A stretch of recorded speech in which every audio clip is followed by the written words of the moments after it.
New ইয়র্কে একটা বক্তব্য রাখতে গিয়ে আমি বলেছিলাম, জামাতে ইসলামী যদি দেশ পরিচালনার সুযোগ পায়, কর্মজীবী মহিলাদের কর্মঘণ্টা 3 ঘন্টা কমিয়ে 5 ঘন্টা করা হবে।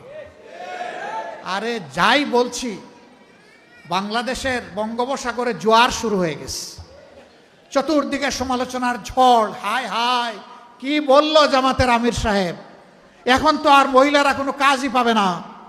যারা বিভিন্ন কাজে নিয়োগ করবে তারা বলবে, বাবা আমার এই 5 ঘন্টা দিয়ে 8 ঘন্টার বেতন দিয়ে আমার তো পোষাবে না, আমার দরকার নাই মহিলা কর্মজীবী, মহিলা কর্মকর্তা আমার প্রয়োজন নেই। কারণ মালিক টাকা খাবে কেন?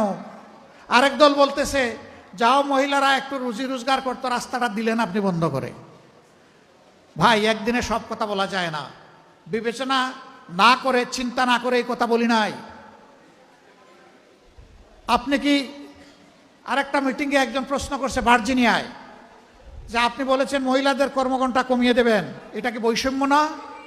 আমরা করব 8 ঘন্টা, তারা করবে 5 ঘন্টা। আমি বললাম অবশ্যই বৈষম্য।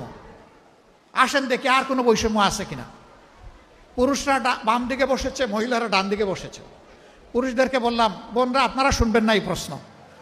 পুরুষদেরকে বললাম যে আগামী 1 বছরের ভিতরে পেটে বাচ্চা নেবেন এমন 2-1 জন পুরুষ থাকলে হাত তুলেন। কেউ তো আর হাত তুলে না, সবাই হাসে আর নিচের দিকে মাথা দেয়, বুঝছে যে আমি কেন প্রশ্ন করছি। আমি বললাম এটা পারবেন না? কয় না না, এটা পারবো কিভাবে? আমি বললাম আচ্ছা ঠিক আছে, বাচ্চা নিতে পারলেন না, আপনার স্ত্রী যে বাচ্চাটা জন্ম দিবেন ওকে একটু বুকের দুধ খাওয়াবেন 2 বছর, যারা তারা একটু হাত তুলেন, নিজের বুকের দুধ। এখন দেখি আবার কেউ হাত তুলে না। আমি বললাম এটা কি বৈষম্য না?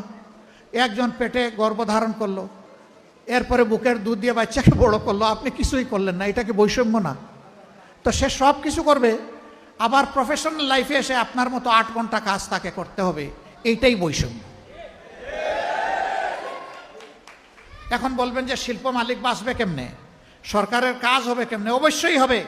যে জাতি তার মাকে সম্মান করে, আল্লাহ সেই জাতিকে সম্মানিত করেন।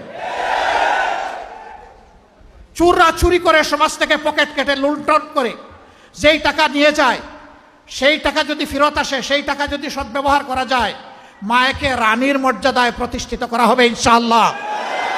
কার গায়ে জ্বললো আর কার গায়ে জ্বললো না এটা দেখার সময় আমাদের নেই।